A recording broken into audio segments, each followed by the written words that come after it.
আসসালামু আলাইকুম দর্শক, ওয়েলকাম টু মাই চ্যানেল। আজকে চিকেন শামি কাবাব তৈরি করে দেখাবো। পবিত্র রমজান মাস শুরু হচ্ছে, অনেকেই ইফতার নিয়ে অনেক কিছু ভাবছেন। চিকেন শামি কাবাবের এই আইটেমটা আপনারা ইফতারে অনায়াসে যোগ করতে পারেন। খুবই চমৎকার একটা রেসিপি। প্রিয় দর্শক, চলুন দেখে নেই কি করে খুব সহজে চিকেন শামি কাবাব তৈরি করে নিতে হয়। বড় সাইজের একটা হাঁড়ি নিয়ে নিয়েছি। কাবাবগুলো এই হাঁড়িতে আমি সিদ্ধ করব। এখানে 200 গ্রাম বুটের ডাল আছে। এই ডালটাকে আমি 2 ঘন্টা আগে ভিজিয়ে রেখেছিলাম। দিয়ে দিচ্ছি 200 গ্রাম বুটের ডাল। হাড় ছাড়া মুরগির মাংস নিয়েছি 400 গ্রাম। এটাও আমি হাঁড়িতে নিয়ে নিলাম। 4টা মিডিয়াম সাইজের পেঁয়াজ আমি চাকচাক করে কেটে রেখেছি। এখানে হাফ কাপ পরিমাণ আছে। পেঁয়াজটা দিয়ে দিচ্ছি। এবার কিছু আস্ত গরম মশলা যোগ করব। প্রথমে দিচ্ছি 6 থেকে 7টা এলাচ, সবুজ এলাচ। নিচ্ছি একটা বড় কালো এলাচ, 2 টুকরো দারচিনি 1.5 ইঞ্চি মাপের। এখানে লং আছে 5টা। গোলমরিচ নিয়েছি 10 থেকে 12টি। তেজপাতা নিয়েছি 2টো। এখানে শুকনো মরিচ নিয়েছি 5 থেকে 6টি। দিয়ে দিচ্ছি হাফ টেবিল চামচ পরিমাণ আদা বাটা, হাফ টেবিল চামচ পরিমাণ রসুন বাটা। জিরা গুঁড়া নিয়েছি হাফ টেবিল চামচ, ধনিয়ার গুঁড়া নিয়েছি হাফ টেবিল চামচ, লবণ দিচ্ছি হাফ টেবিল চামচ পরিমাণ। এই সমস্ত উপকরণ আমি এখন একসাথে মেখে নেব। আমি আরো কিছু উপকরণ এতে অ্যাড করব, যখন দেব তখন দেখিয়ে দেব। এবার হাত দিয়ে ভালোভাবে মশলাগুলোকে কচলে নিচ্ছি বুট আর মাংসের সাথে। চুলা কিন্তু এখনো জ্বালাইনি।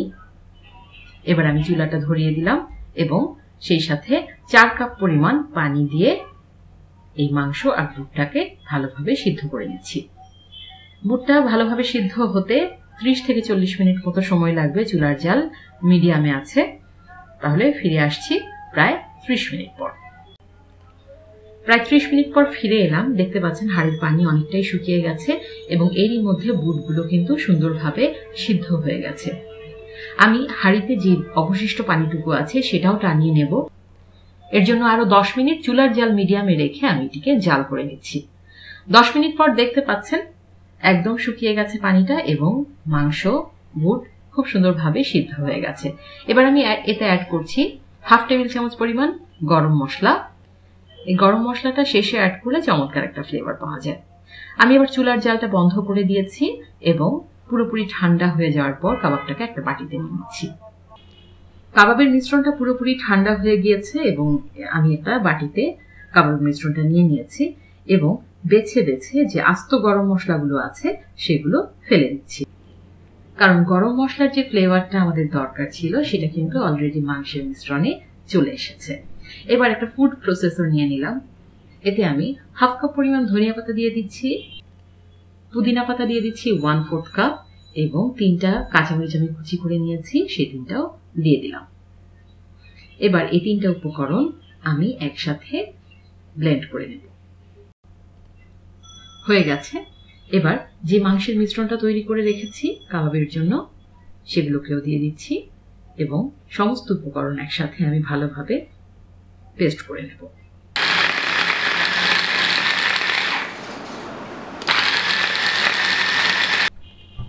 এগুলো হয়ে গেছে।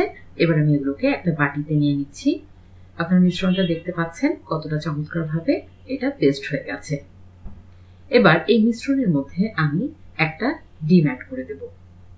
আপনাদের কাছে যদি মনে হয় একটা ডিমে হচ্ছে না, তাহলে আপনারা আরো একটা ডিম এতে অ্যাড করে দিতে পারেন। তবে আমি এখন একটাই দিচ্ছি, পরবর্তীতে লাগলে আরেকটা ব্যবহার করব। ডিমটাকে খুব ভালোভাবে এই মিশ্রণের সাথে মেখে নিচ্ছি। এবার আমার কাবাব তৈরি করার পালা। হাতে একটু তেল মেখে নিয়েছি। এবার আপনারা যতটুকু সাইজের কাবাব তৈরি করতে চান ততটুকু পরিমাণ মিশ্রণটা নিয়ে নিলেন হাতে এবং মাঝারি বা ছোট বা বড় যেই সাইজের আপনাদের ভালো লাগে কাবাবটা তৈরি করে নিতে পারেন। দেখতে পাচ্ছেন ভিডিওতে খুবই সহজ, সবাই জানে, তারপরও দেখিয়ে দিচ্ছি। হাতে নিয়ে গোল করে ছোট ছোট কাবাব তৈরি করে আমি পাশে একটা ট্রেতে রেখে দিচ্ছি। এভাবে আমি সবগুলো কাবাব তৈরি করে নিচ্ছি।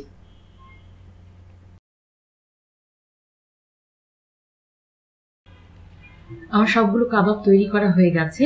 এবার যে কয়টা কাবাব আপনি সংরক্ষণ করতে চান সেই কয়টা কাবাব আপনি ডিপ ফ্রিজে এভাবেই রেখে দিবেন 3 থেকে 4 ঘন্টা। যখন কাবাবটা শক্ত হয়ে যাবে তখন বের করে এগুলোকে জিপলক ব্যাগে ভরে রাখতে পারেন, অথবা যাদের কাছে জিপলক ব্যাগ নেই তারা প্লাস্টিকের ব্যাগেও রাখতে পারেন। আমি একটা বক্সে এভাবে রেখে দিচ্ছি। কাবাবগুলো শক্ত হয়ে গেছে, আমি 3 ঘন্টা কিন্তু ডিপ ফ্রিজে রেখেছি। এখন কাবাবগুলো প্রথম লেয়ারে বিছিয়ে আমি উপর দিয়ে প্লাস্টিক দিয়ে দিচ্ছি, এতে করে আরেকটার সাথে একটা কোনোভাবেই লেগে যাবে না।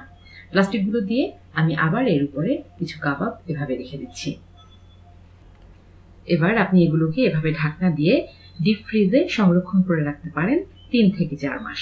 এরপরে যখন খুশি বের করে রুম টেম্পারেচারে এনে ডুবো তেলে ভেজে নিলেই কিন্তু তৈরি হয়ে যাবে কাবাব। এবার কয়েকটা কাবাব আমি আপনাদের ভেজে দেখাচ্ছি। আমি চুলায় একটা প্যান বসিয়ে পর্যাপ্ত পরিমাণ তেল নিয়ে নিয়েছি এবং তেলটাকে খুব ভালোভাবে গরম করে নিয়েছি। 3টা কাবাব আমি আপনাদের ভেজে দেখাচ্ছি। দেখুন তেলটা টকবক করে ফুটছে।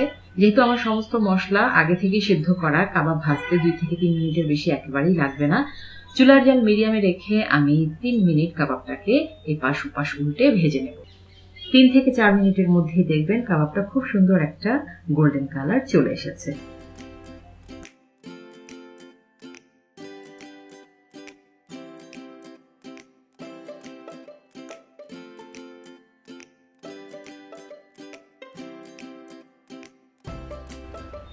আমার কাবাবগুলো তৈরি হয়ে গেছে, আমি এগুলোকে উঠিয়ে টিস্যু পেপারে নিয়ে নিচ্ছি। প্রিয় দর্শক, তৈরি হয়ে গেল ভীষণ মজাদার চিকেন শামি কাবাব। আশা করছি আপনাদের এই রেসিপিটা ভালো লেগেছে। যদি ভালো লেগে থাকে আমার চ্যানেলটিতে একটা লাইক দেবেন এবং পরবর্তী ভিডিওগুলো পেতে আমার চ্যানেলটি সাবস্ক্রাইব করার অনুরোধ রইল। সবাই অনেক ভালো থাকবেন। পরবর্তীতে আবার নতুন কোনো রেসিপি নিয়ে হাজির হয়ে যাব। ততদিন সবাই ভালো থাকুন, সুস্থ থাকুন। আল্লাহ হাফেজ।